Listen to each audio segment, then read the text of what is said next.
Le S&P est en train de progresser. Nous voyons des points hauts à un niveau plus élevé, et ce, après une longue période d'accalmie qui a duré à peu près 3 semaines. Bruno, bonjour. Ravi de vous accueillir à nouveau dans notre studio. Le S&P 500 a atteint un nouveau sommet. Est-ce le retour d'une tendance haussière ?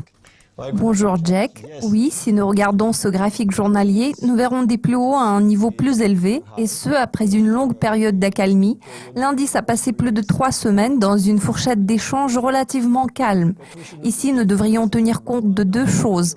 Les bandes de Bollinger, mesurant la volatilité de cette fourchette, restent plates. L'indice se situe toujours au niveau de la bande. Nous avons besoin d'une confirmation du fait que les oscillateurs pointent vers le haut. Ainsi, nous pourrions voir une progression vers la barre de 2305. Qu'est-ce qui a provoqué la récente hausse de l'indice ? Je peux dire que cela est principalement attribuable à la performance d'un secteur concret. Il s'agit du secteur des matériaux. Ce mouvement a été déclenché par des nouvelles concernant le président Trump et les gazoducs. Cela a provoqué une hausse prononcée. Nous avons observé un réajustement sur le marché. La force relative a nettement progressé. La dynamique est haussière, donc ce mouvement à la hausse devrait se poursuivre. Qu'en est-il des autres secteurs ? Sont-ils censés croître ? Vous avez raison. L'indicateur avancé du secteur de la technologie devrait continuer à augmenter. Sur une base nominale, nous voyons un niveau plus élevé. Nous constatons que la force relative est toujours en hausse par rapport au S&P. Je tiens toutefois à vous prévenir qu'il serait indésirable d'enregistrer une cassure en dessous du niveau affiché à l'ouverture le 24 janvier et au-dessous de cette ligne de soutien. À l'heure actuelle, nous voyons un biseau ascendant. Le secteur de l'énergie se porte-t-il aussi bien que celui des matériaux ? Eh bien, vous avez raison. Nous observons un léger rebond. Comme nous pouvons le voir sur le graphique, ce secteur a connu une longue correction en décembre-janvier. La force relative a légèrement reculé.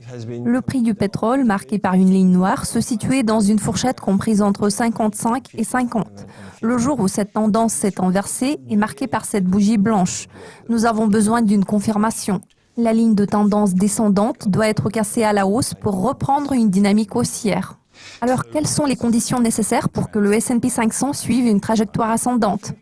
Ici, nous devrions analyser le rendement des obligations américaines à 10 ans. Depuis décembre, les taux d'intérêt se situent dans une fourchette comprise entre 2,50 et 2,30. Nous voyons qu'ils ont rebondi à partir de 2,30 pour tester le plus haut de la fourchette. Ils ont reculé par la suite, mais cette chute a été suivie d'un nouveau rebond.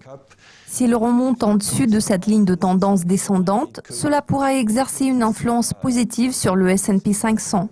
Pourquoi cette progression des taux serait-elle un signal haussier pour les marchés boursiers ? Cela s'explique par les attentes du secteur financier en matière d'augmentation des marges bénéficiaires des banques parallèlement à la hausse des taux. Ce facteur a été le principal moteur de l'énorme mouvement enregistré en novembre, qu'on appelle le rallye de Trump.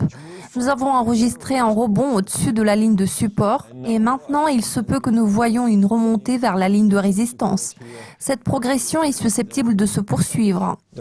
Pour ce qui est de la dynamique, nous avons été dans la zone de survente, ce qui indique la possibilité d'un rebond spectaculaire.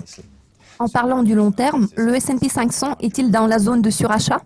Pour répondre à cette question, je vous propose de regarder le graphique hebdomadaire. Nous voyons que fondamentalement, l'indice a fait une pause pour plus de 3 semaines. Les bandes de Bollinger, représentées par une ligne rouge ici, se dirigent vers le niveau de 2320. En toute logique, une remontée vers la barre de 2320 serait normale et je ne vois rien d'excessif dans ce mouvement. La seule chose qui me préoccupe ici est la possibilité d'une divergence baissière ou d'une correction plus durable après que la dynamique se sera inversée, mais pour l'instant, ce n'est pas le cas. Avons-nous du soutien du côté des marchés boursiers asiatiques ? Regardons le Japon. Le Nikkei est en train de suivre la tendance générale au lieu de servir de modèle pour le reste des marchés. Nous voyons cette ligne en pointillé qui représente la force relative. Elle a été en baisse lorsque le yen était en hausse. Cela a entravé la remontée du Nikkei. C'est la raison pour laquelle nous avons observé des corrections au cours des 3-4 dernières semaines. Le rebond est apparu assez solide. Le 25 janvier, l'indice s'est à nouveau retrouvé au-dessus du niveau de 19 000, ce qui est assez bien. Cependant, il suit la tendance générale. Qu'en est-il de l'Europe? L'Europe se trouve à peu près dans la même situation, dans le sens où elle ne sert pas de modèle, mais elle suit la tendance. La force relative reste toujours en dessous de la ligne de résistance. Nous avons observé un déclin. Toutefois, après les nouvelles en provenance des États-Unis, nous pouvons nous attendre à un certain rebond. Cependant, ce marché n'est pas le moteur clé de cette tendance. Enfin, que pouvez-vous dire sur les marchés émergents? Les marchés émergents semblent être en meilleure posture. Ils ont progressé tandis que les taux américains n'affichaient aucun mouvement. Comme nous pouvons le voir sur le graphique, la force relative de la Chine par rapport au S&P est plate. Ce n'est pas un problème, mais cela signifie que ce marché ne fait que suivre le mouvement du S&P. Sur une base nominale, nous constatons que nous sommes sur le point de passer en dessus du nuage. Cette tendance est censée se poursuivre sans entraver la hausse du S&P. Si nous analysons le sous-secteur le plus performant, notamment le Brésil et l'Amérique latine en général, nous verrons que nous sommes près d'un nouveau sommet qui se situe aux alentours de la résistance précédente. Il pourrait y avoir une pause ici, même si la force relative augmente. Ce marché n'est pas non plus le moteur clé, mais il suit la trajectoire du S&P. Donc, c'est le S&P qui détermine ce mouvement. Si cela est confirmé par un nouveau plus haut qui pourrait être atteint après le 24 janvier, la tendance haussière pourra reprendre.